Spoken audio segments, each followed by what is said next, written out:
I'm back with a news update, so let's jump straight into it. For the first piece of news, we have Adobe Creative Suite installing properly on Linux now, thanks to a patched version of Wine. Looking at this Reddit thread, they've managed to install both Photoshop 2021 and 2025.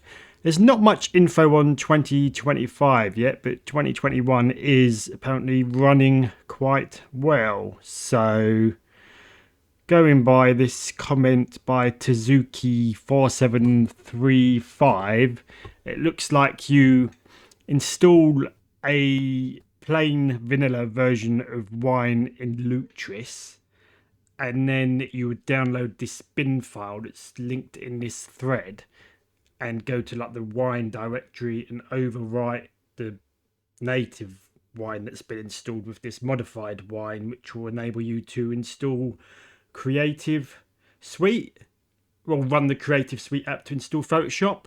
And then once it's installed, when you go to select the executable, you select the GE Proton version of Wine to run it. That's what this Tazuki guy, well, that's his method anyway. The actual thread itself is a bit patchy, so I've had to go through the comments and make sense of what's working. Photoshop running on Wine has been pasted in a few Discord chats and what have you, so it is a bit of news doing the rounds, so there must be some weight behind it. So you have a look at this Reddit thread. I've put a link in the description. So it is a bit of a trail of breadcrumbs on this at the moment, but I've not had a chance to have a go at it myself.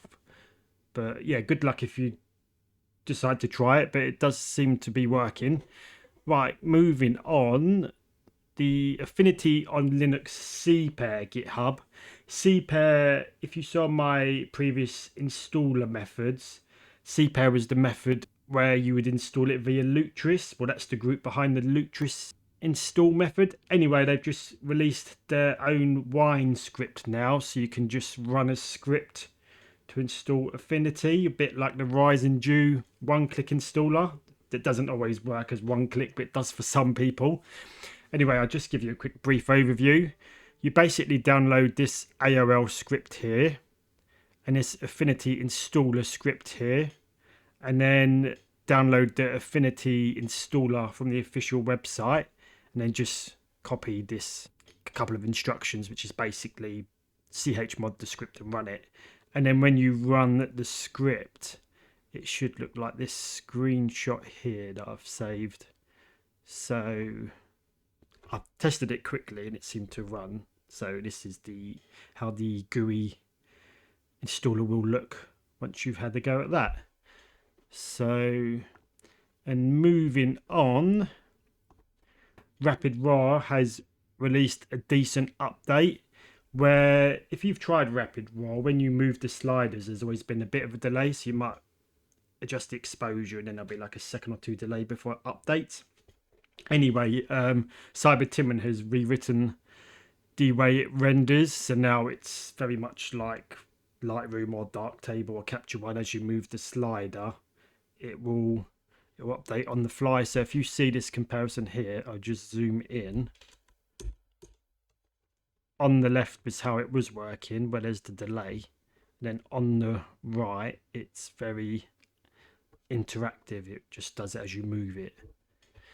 There's also been an update to how it handles LUTs. There was some posterization before, which basically does this kind of gradient pattern on the background when you were selecting a LUT, and that's been fixed. There's also an update to Collage Maker, but I've never even tried that. So, but yeah, if you've tried making a collage in RapidRAW, you might find it interesting. So, what else do we have? I think that's all the news for today. But if you would like to stay up to date with creative news on Linux, please drop us a subscribe, and I'll catch you soon.